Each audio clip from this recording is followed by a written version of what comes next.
Back with books. All right. Today we're going into selective readings from the libraries. We're diving into Brother J.A. Rogers, the book Africa's Gift to America. We're going to flip through and see what we underlined, what stood out to us when we were reading, what we wanted to flip back and be able to grab onto. I encourage you to underline in your books. Culturally not right, I guess, in some places, but like writing songs, poetry, underlining your books, it's good to go back and examine what you were digesting. See where your mind was at. See where your evolution is. See where your trajectory is. We shouldn't be judged on where we're at. We should be judged on trajectory and the purpose of steering that trajectory. Where you at, what you believe, is not what we're going into. It's where you come from, where you're going. That's what I want to know. So today, let's dive into selected readings from J.A. Rogers.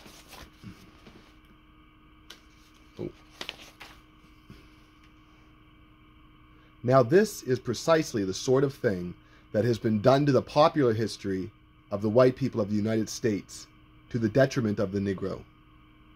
The popular conception is still expressed by Lord Bruce in his American Commonwealth in 1880, where he pictures the Africans who came to America as a body of savages, and the whites 3,000 or 4,000 years in advance of them in mental capacity and moral force. Striking examples of how the accomplishments of the Negro in America have been ignored and the credit of them given to the whites can be seen in the National Museum, in the Smithsonian Institution, Washington, D.C., and one in particular deals with the Civil War, as will be seen later in this book. Lincoln positively said that the Negro provided the balance of power that won the war for the Union. In one battle, 13 Negroes won the Congressional Medal of Honor. Yet in this extensive exhibit, I saw after a long and careful search the picture of only one Negro. He was loading a musket for a white man, and that white man was a Confederate. Mr. Putnam quotes from Lincoln in the Lincoln-Douglas debates of 1858 as follows. These are the words of Abraham Lincoln. I am not, nor ever have been, in favor of bringing about in any way the social and political equality of the white and black races. I am not, nor ever have been, in favor of making voters or jurors of Negroes, nor qualifying them to hold office. I will say, in addition to this, that there is a physical difference between the white and black races which I believe will forever forbid the two races living together on terms of social and political equality. And, inasmuch as they cannot so live, while they do remain together, there must be the position of superior and inferior, and I, as much as any other man, am in favor of having the superior position assigned to the white race. Mr. Abraham Lincoln.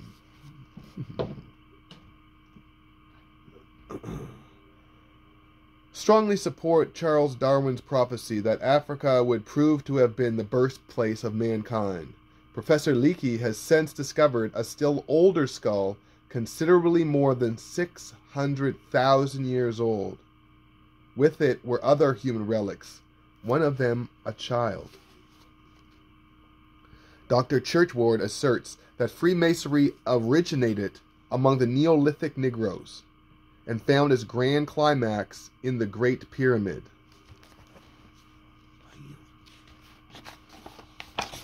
Selected readings from J.A. Rogers. To think that to a race of black men who are today our slaves and the object of our contempt is the same one to whom we owe our arts, science, and even our very use of speech. Thomas Jefferson actually believe that in Africa, the orangutan preferred the black woman to his own species.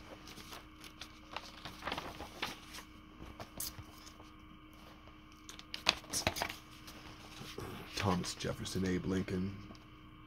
You know, you can reap benefit, but it doesn't make these people on your team. Europe itself, when it was still joined to Africa, was tropical and inhabited by Negroes. Abundant evidence of them have been found as far north as Russia.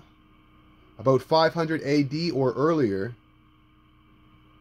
Africans sailed over to America and continued to do so until the time of Columbus. Ooh. Negro travelers traveled as far north as New England. Their relics have been found in graves there, most notably a pipe with a Negro face.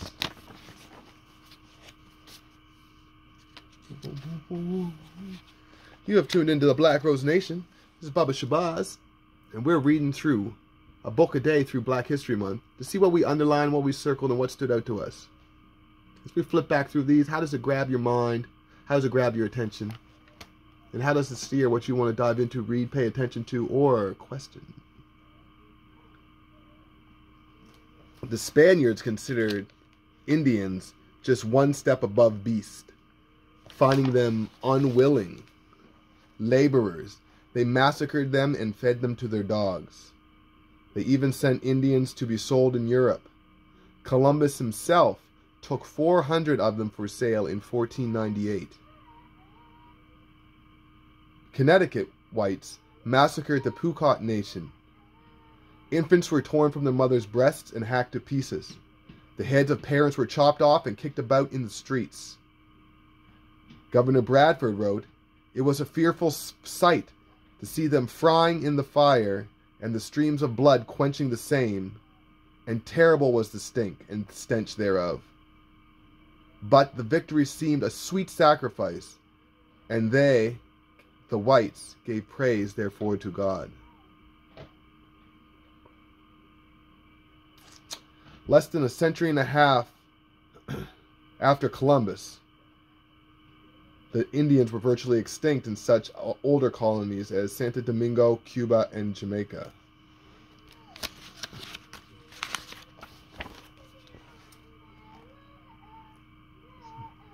The United States, both as a colony and a young nation, wasn't highly thought of in Europe.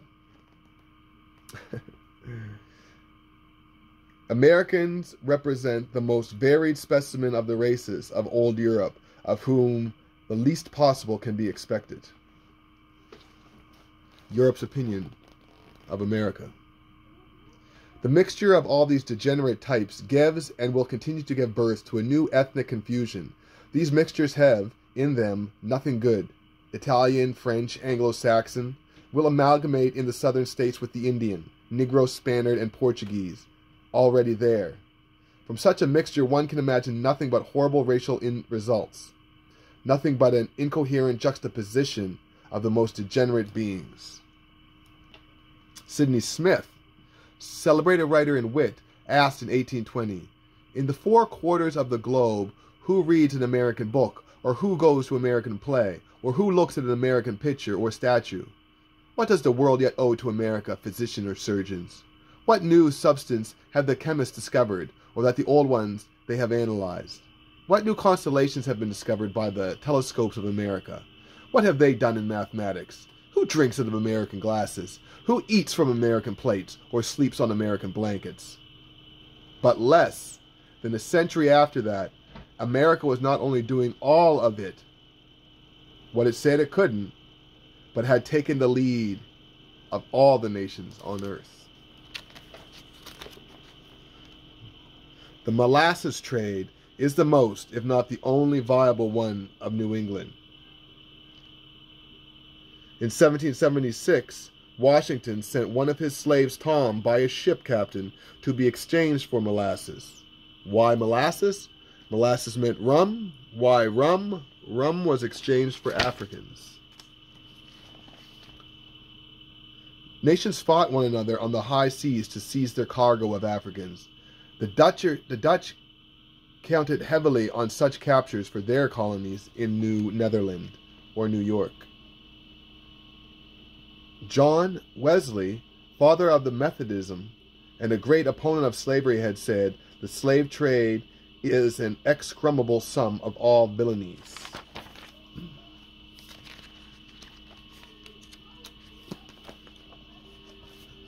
The Negro in Saving America. Selected readings from the library. Today we're going through The African Gift to America by Brother J.A. Rogers. Please tune in to Brother J.A. Rogers. Many books. Many books. On March 26, 1883, he wrote, Andrew Johnson, his successor, "The colored population is the great available and yet unavailable of force for saving the Union. The bare sight of 50,000 armed and drilled black soldiers upon the banks of the Mississippi would end the rebellion at once." On March 29, 1863, he said, "To now avail ourselves of this force is very important, if not indispensable." Earlier in the war, Lincoln saw, as did Washington in the Revolution, that the war could not be won without the Negro's help.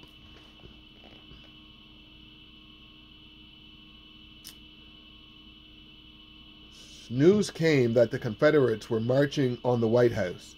Thousands fled the city. Lincoln from a window saw his men straggling back, dropping exhausted in the streets, sleeping where they fell. Oblivious to the women offering them coffee, he didn't know what to do, neither did Congress. No man can save the country.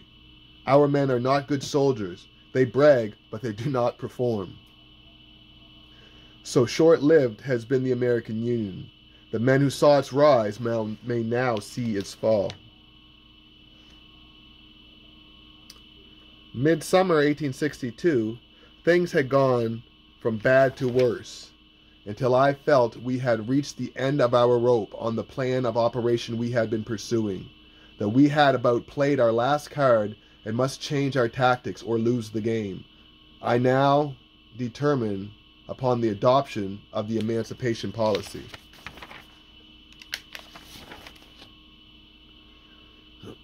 We didn't go into war to put down slavery, but put the flag back. Lincoln to the Church Committee. In a certain sense, the liberation of slaves is the destruction of property acquired by descent or by purchase, the same as any other property. Lincoln, for his annual meeting.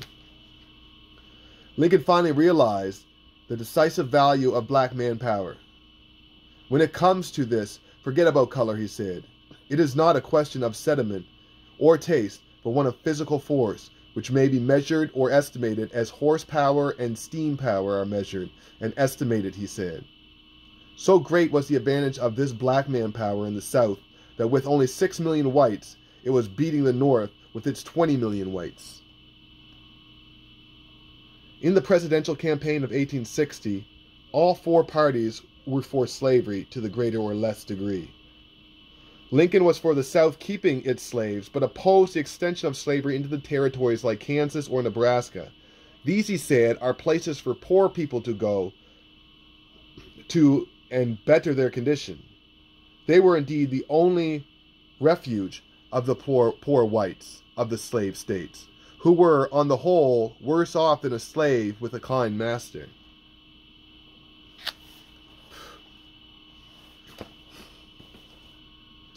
These were selected readings from Africa's Gift to America by Brother J.A. Rogers. J.A. Rogers comes with other books like Sex and Race. What is it? He got... There's the one right behind me. Oh, where's it here?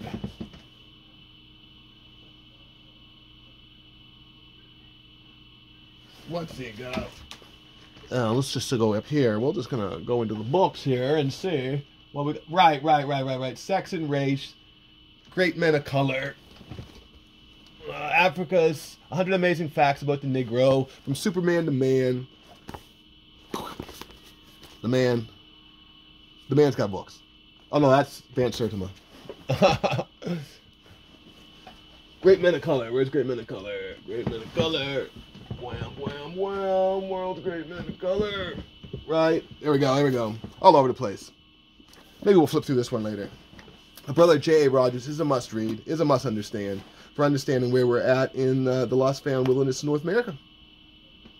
Thanks for tuning in. If you find value in these videos, please like, share, and subscribe. But more importantly, so if you find value in these videos, buy these books. Buy the books, feed your brain, have that good soil for those good roots, for that good tree, for that good fruit. Bubba Shabazz of the Black Rose Nation. Happy Black History Month 2024. We're in New Brunswick, Canada. One love.